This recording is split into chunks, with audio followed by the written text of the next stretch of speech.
Olá, amados, sejam muito bem-vindos a mais um podcast Ative Seu DNA de Valnice Milhomens. Aqui nós fornecemos estratégias e ferramentas para enriquecer seu espírito, sua alma e seu corpo. Estamos na nossa série do jejum e o episódio de hoje é Mundo Invisível. O que acontece quando nós jejuamos e oramos? O que acontece no mundo invisível quando nós jejuamos e oramos? Então, nós vamos trazer aqui nesse episódio revelações poderosas para vocês. E nós já vamos começar a perguntar, né? Como é que acontece? O que acontece no mundo espiritual quando nós fazemos a oração e o jejum? A Bíblia aborda o jejum e a oração como práticas espirituais que são poderosas, que podem ter um impacto significativo no mundo espiritual. Quando Jesus estava no Monte da Transfiguração, chegou o Pai com seu filho endemoniado. Os apóstolos tentaram expulsar, não conseguiram. E quando Jesus desceu, o Pai clamou e trouxe aos teus discípulos, mas não puderam fazer nada. Jesus expulsa e depois eles perguntam: por que nós não conseguimos? E uma das coisas que Jesus diz é: esta casta só com jejum e oração. Existem forças espirituais que demandam mais energia espiritual, mais discernimento espiritual. Então você tem que estar pronto, preparado espiritualmente para discernir estas forças. Mas vamos citar aqui sete coisas importantes sobre o que as Escrituras ensinam deste impacto no mundo espiritual. Primeiro é o fortalecimento espiritual. O jejum está sempre ligado a um fortalecimento espiritual. Olhemos, por exemplo, para Mateus, no capítulo 4, o jejum e a oração de Jesus. 40 dias e 40 noites antes de enfrentar a Satanás. Então, é um fortalecimento no mundo espiritual, demonstrando que o jejum pode preparar e fortalecer espiritualmente para se enfrentar desafios. O mundo espiritual é uma realidade. Antes que qualquer coisa ocorra no plano físico, ela ocorre primeiro no plano espiritual. Satanás, a Bíblia diz que anda ao nosso derredor, bramando como leão, buscando a quem possa tragar. É no mundo invisível, nós não estamos vendo. Se Deus abrisse os nossos olhos, nós veríamos o ministério dos anjos do lado de Deus, mas também o trabalho dos demônios, a luta espiritual que é exercida. Até mesmo no livro de Apocalipse, capítulo 12, a palavra fala da luta que ocorre no mundo espiritual, o dragão e os anjos travando aquela batalha, e depois diz, os santos venceram. Como que aqui eu estou aqui orando, jejuando, e enquanto eu estou fazendo isso, as forças espirituais são ativadas, o ministério dos anjos é ativado. Vemos isso também no jejum de Daniel. Daniel está aqui orando e quando vem o mensageiro, diz desde o primeiro momento que começaste a te humilhar, olha aí a questão do arrependimento, da humildade, as palavras foram ouvidas, eu fui enviado, mas eu tive que lidar no segundo céu, no plano espiritual, com o quê? Com o príncipe da Pérsia. Quem é esse? A potestade satânica que controlava o império, que controla o imperador. Então, o jejum e a oração nos fortalece. É o primeiro benefício espiritual. Segundo, a humildade e o arrependimento. O jejum é usado como meio de humildade e arrependimento. E quando nós buscamos esse arrependimento, Deus vai agir. Temos isso muito claro aí em Jonas, no capítulo 3, que os habitantes de Nínive jejuam e se arrependem. E o que ocorre? O juízo iminente é suspenso. Quer dizer, viria um juízo da parte de Deus no mundo espiritual, mas o arrependimento aqui, aliado ao jejum, à humilhação, suspende. Terceiro, a busca de direção e sabedoria. Em Atos, por exemplo, capítulo 13, quando os líderes da igreja estão reunidos, praticando jejum, buscando, há decisões a serem tomadas e os líderes de Antioquia estão ali. Então, o mundo espiritual é afetado, vem da parte de Deus, do Espírito Santo, uma palavra: separai-me a Barnabé e a Saulo para a obra para a qual os tenho destinado. Então, afeta o mundo espiritual para chegar uma direção. Intercessão e pedido de proteção. Aqui nós temos o caso de Esther. Toda uma nação deveria ser protegida. Era usado o jejum para buscar, e o mundo espiritual todo entrou em operação. Gente, quando lemos o livro de Esther, você vê como esse jejum de Esther afeta o mundo espiritual de um jeito. O rei perde o sono, manda ler as atas, Mardoqueu está ali, Amã manda fazer a forca. Deus intervém, muda o cenário de uma forma absolutamente radical. Quinto lugar, libertação espiritual. O jejum visto como uma prática que pode ajudar a romper cadeias. E aí onde Isaías 58:6 descreve como soltar as correntes da injustiça e desatar as cordas do jugo. Em sexto lugar, o aprofundamento da religião pessoal, da devoção pessoal, a forma de o indivíduo se aproximar de Deus. Em Daniel 9:3, Daniel busca a Deus com oração, jejum e súplica, e o mundo espiritual é inteiramente aberto para ele. E temos muitos exemplos de jejum no Novo Testamento, além do jejum de Paulo. A igreja primitiva praticava o jejum como uma rotina espiritual. Por exemplo, iam separar um presbítero, isso era feito em jejum. Quando Paulo e Barnabé foram enviados, a igreja toda jejuou e os enviou em jejum. E até mesmo a Didaquê, que é o escrito mais antigo de orientação, quando não existia Bíblia escrita, até para batizar, as pessoas eram batizadas em jejum. E quem batizava também jejuava. Nós temos essa experiência. Então, aí estão exemplos que mostram que o jejum e a oração são considerados atos de devoção poderosos que impactam o mundo espiritual, oferecendo, e para citar,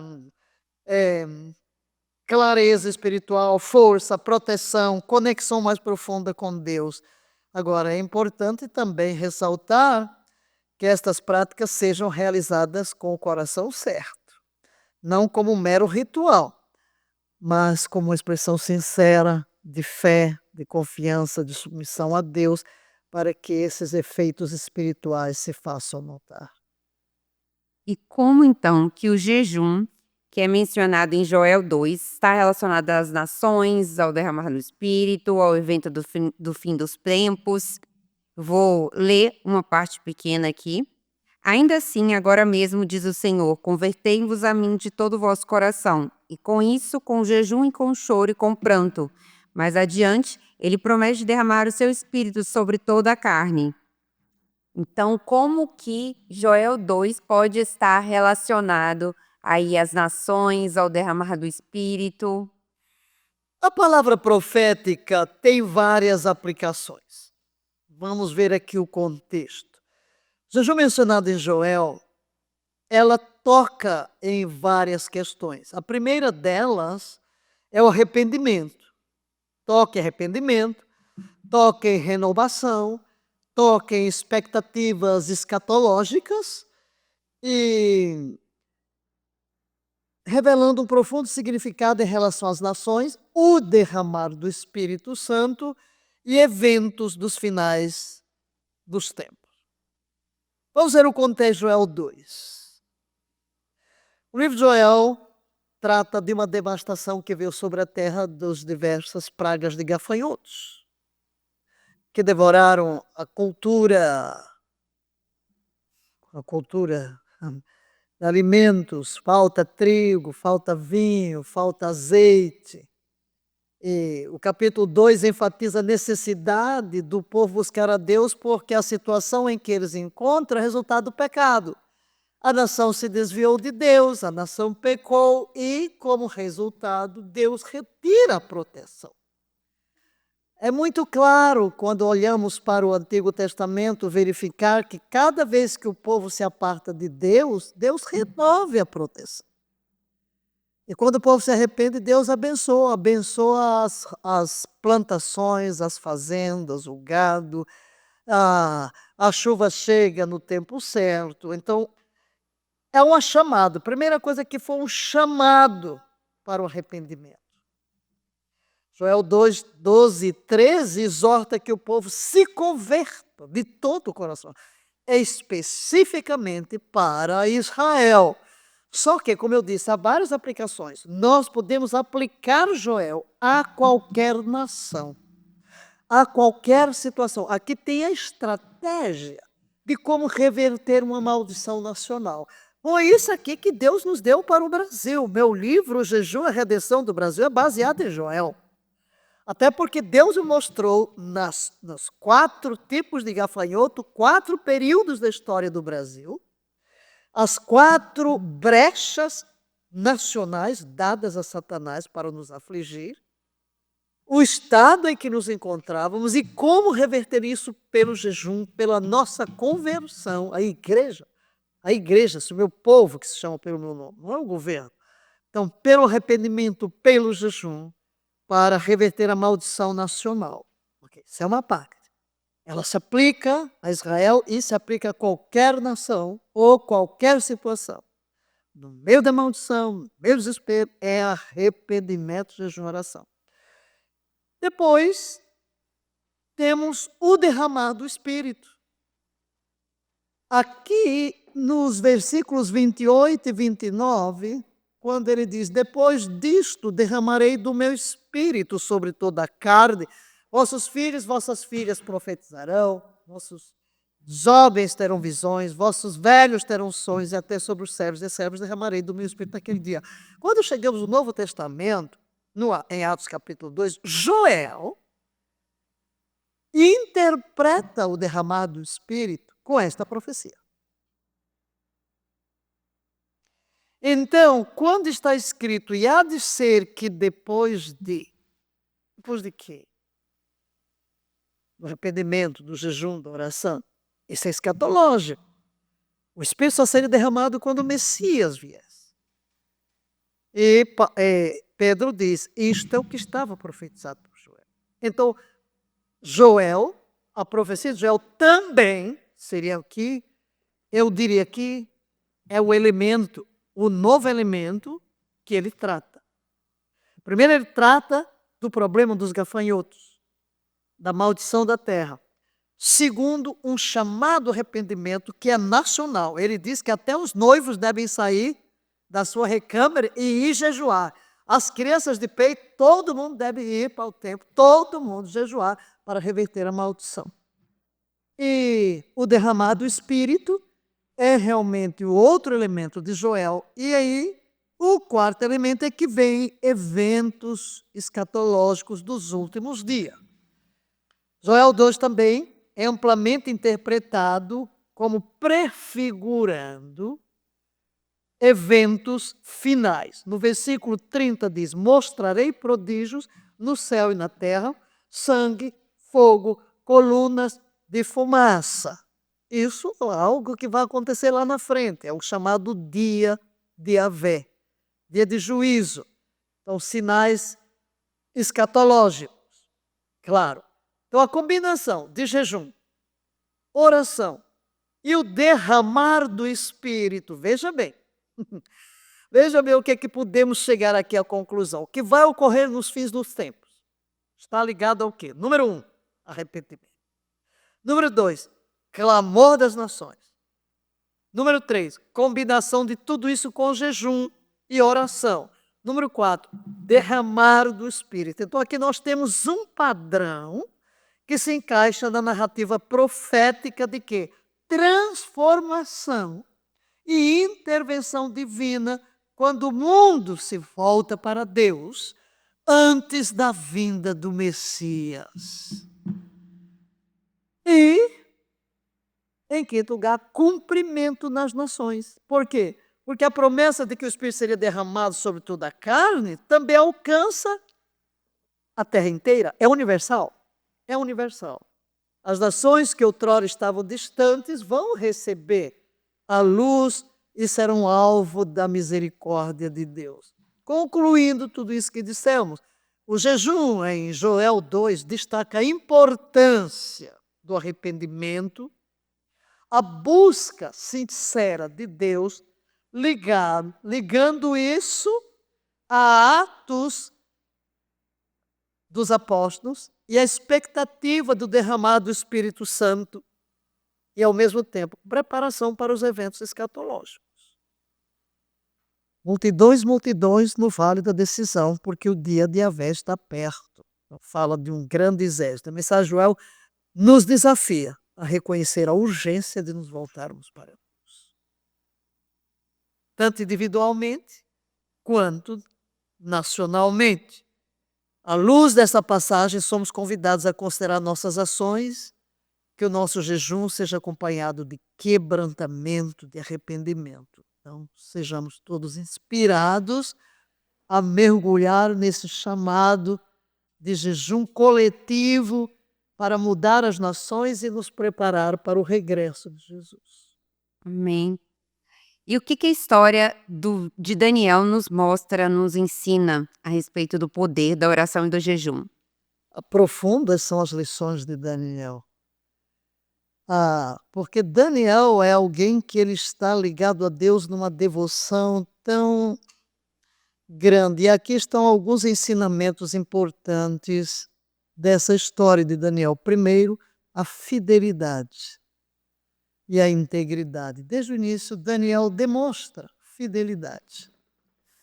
Ainda bem jovem, quando ele se recusa a comer os alimentos do rei, lá no capítulo 1. Segundo, a busca por sabedoria e entendimento. Daniel 9:3, ele se volta para Deus em oração e jejum para buscar entendimento sobre as profecias. Então vemos aqui que o jejum, quero entender o que é que Deus tem para a minha nação. A busca de sabedoria, a busca de discernimento. Então o jejum pode ser uma ferramenta poderosa para obter essa clareza espiritual. Terceiro, vamos ver aqui em Daniel a intercessão e o arrependimento. Nunca podemos separar. Você já vai ver que quase que em toda pergunta eu falo de arrependimento, porque é a base para tudo. Buscar-me-eis e me achareis quando me buscares de todo o vosso coração. Daniel ora e jejua em nome do seu povo, confessando os pecados do povo como se fosse dele. Essa é a verdadeira intercessão. Quando lemos ali no capítulo 4, ele vai dizer, nós pecamos, nós, o tempo todo. Em quarto lugar, uma força espiritual e proteção. Durante o período de jejum de 3 semanas, Daniel busca uma visão, e alguém falou sobre trabalho. Ele estava trabalhando. Daniel estava com os negócios, ele era um alto funcionário do reino, ele tinha muita responsabilidade, ele está trabalhando, jejuando e orando ao mesmo tempo. Então, mas vamos que Deus fortaleceu. Ele foi fortalecido espiritualmente, ele foi protegido espiritualmente nos tempos da tribulação. Quinto lugar, resistência às tentações e provações. A prática contínua, por exemplo, de oração de Daniel, mesmo diante do decreto, quando proibia orar ou adorar, ele se manteve ali resistindo a toda a tentação, a toda a prova que veio. E, finalmente, destacamos as revelações divinas. Porque as visões e revelações que Daniel recebeu durante seus períodos de jejum e oração mostram como essas práticas podem abrir as portas para experiências espiritual profundas e revelações divinas. Então, aqui temos o jejum e oração como uma arma poderosa para discernirmos o que Deus quer e recebermos as revelações que Deus tem para nós pessoalmente, para o povo que dirigimos, para a nação da qual fazemos parte.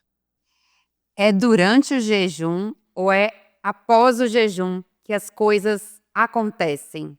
Então, quando é que as coisas começam a acontecer? Durante o jejum ou após o jejum? Podem ser durante, podem ser depois. Não existe assim um padrão. A experiência pode variar grandemente de pessoa para pessoa. Mas aqui estão algumas considerações sobre o que pode acontecer. Vamos pensar durante. Durante o jejum, o que pode acontecer durante? Nós citamos 3 coisas. Primeiro, clareza mental e espiritual. Durante, você já vai provar isso. Muitas pessoas relatam uma sensação de clareza mental e foco espiritual durante o jejum. Segundo, intensificação da oração. Também durante o jejum você sente que a sua oração se intensifica. E terceiro, sentimento maior de dependência de Deus. Então isso, durante o jejum, você vai sentir. Após, resposta às orações. Evidentemente, algumas respostas podem vir durante, mas depois algumas pessoas podem perceber resposta às suas orações depois do jejum, de uma forma muito mais clara. Outra coisa que você percebe depois, muito clara, é a renovação espiritual e física.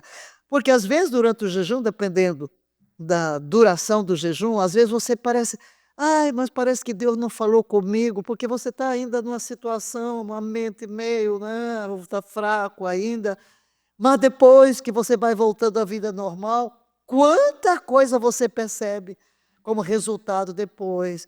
Você percebe mais a presença de Deus, a resposta de Deus, uma clareza, renovação física, renovação espiritual.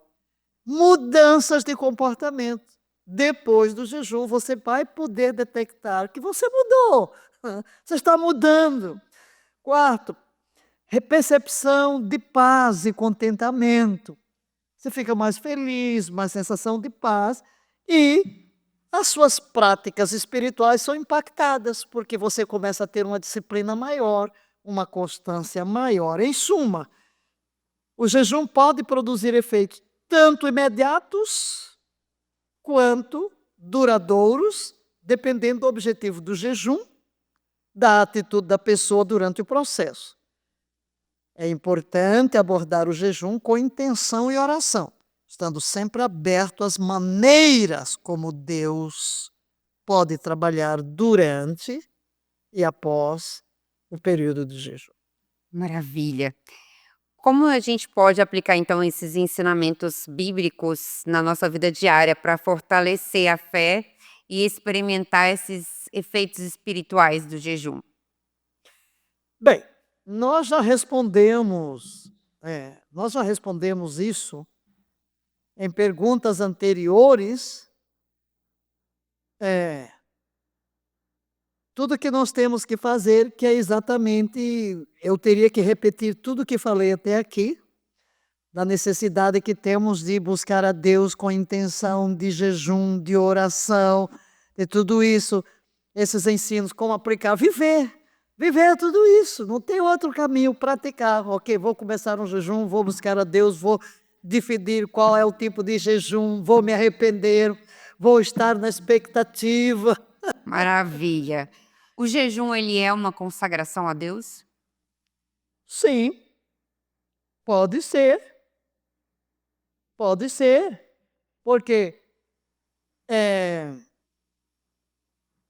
o que é a consagração? É uma dedicação. Quando eu pego um período de jejum, o que é que eu estou fazendo? Dedicando um tempo para Deus. Eu estou priorizando Deus. Então, sim.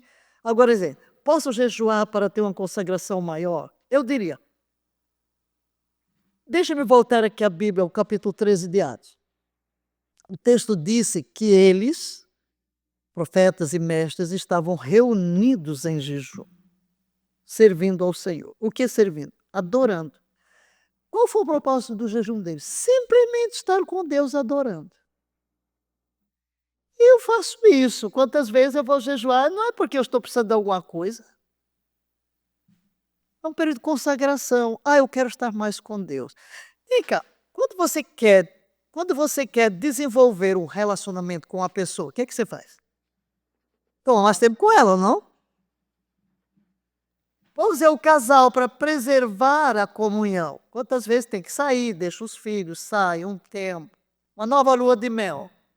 É a mesma coisa com Deus, uma lua de mel com o Senhor. De vez em quando a gente precisa de uma lua de mel com Ele, não?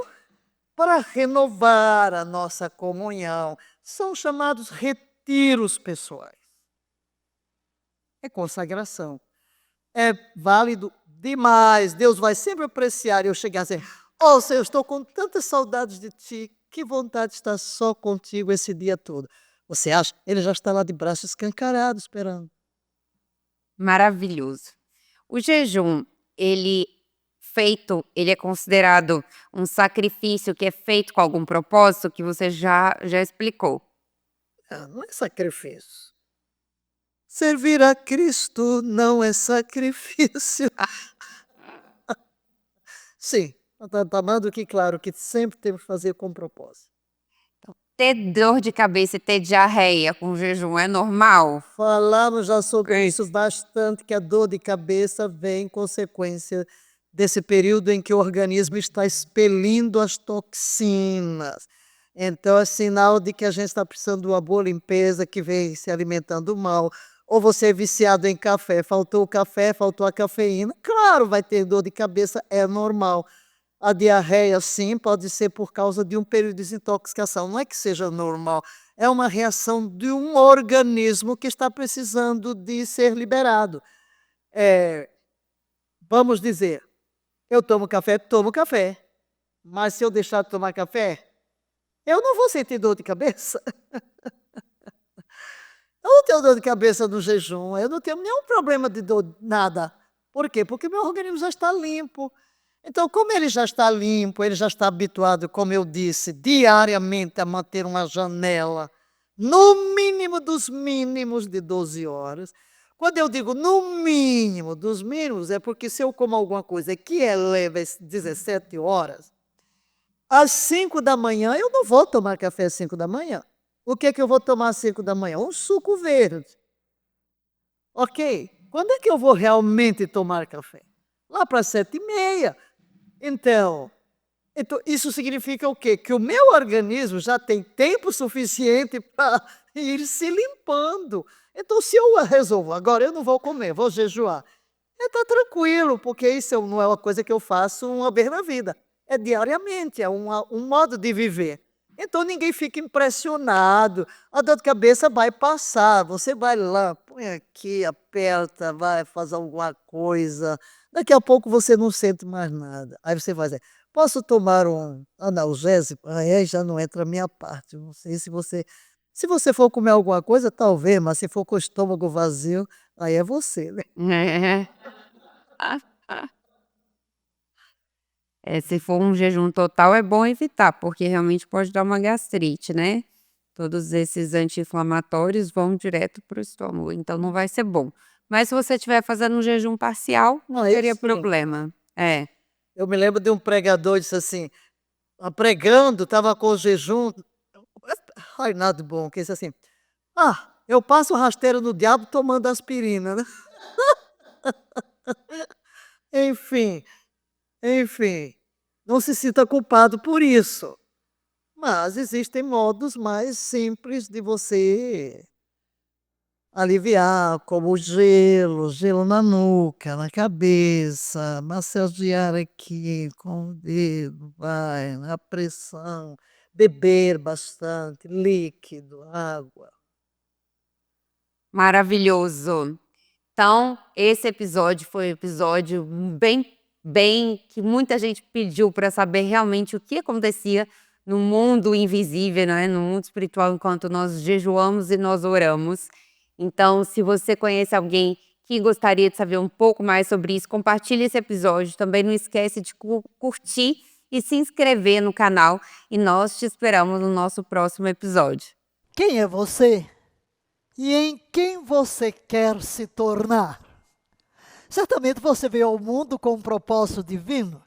E Deus tem um projeto para transformá-lo em um líder de transformação, em alguém que fará diferença em sua geração.